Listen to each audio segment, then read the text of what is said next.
In today's video, I'm going to teach you how to mention someone in iMessage for devices running on iOS 14 and up. Being able to directly mention someone in your group chats can be incredibly helpful for making sure your message grabs the attention of a specific person, especially when the conversation thread is bustling with activity. So let's dive into the steps to do this seamlessly. First, you'll want to open your Messages app and navigate to an existing group conversation.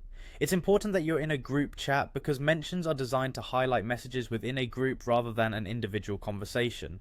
Once you've opened this group chat, you can proceed to compose your new message. Now, as you start typing your message, you might find that there are moments when singling out a specific participant becomes necessary. To mention someone, simply begin typing their name exactly as it is saved in your contacts. Often, just entering their first name will do the trick, provided that name is unique within the group chat. If not, you might need to include their last name for clarity.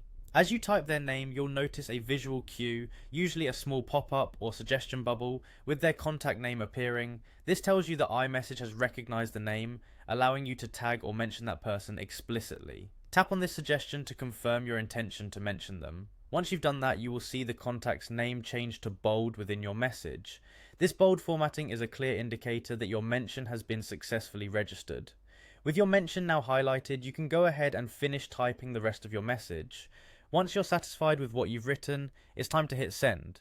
Keep in mind, when you send this message, the person you've mentioned may receive a notification specifically alerting them to the fact they've been tagged in a message, depending on their notification settings. And that's it!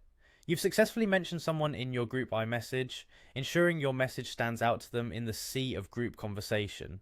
This feature is quite handy for drawing attention in busy chats or for directing questions and comments to specific individuals. The power of effective communication is in how well you can direct your message to the right person at the right time. And this tool is just one of many small ways to enhance your texting efficiency. So the next time you find yourself in a vibrant group chat, remember these simple steps to keep everyone in the loop. Thanks for joining me today, and happy texting.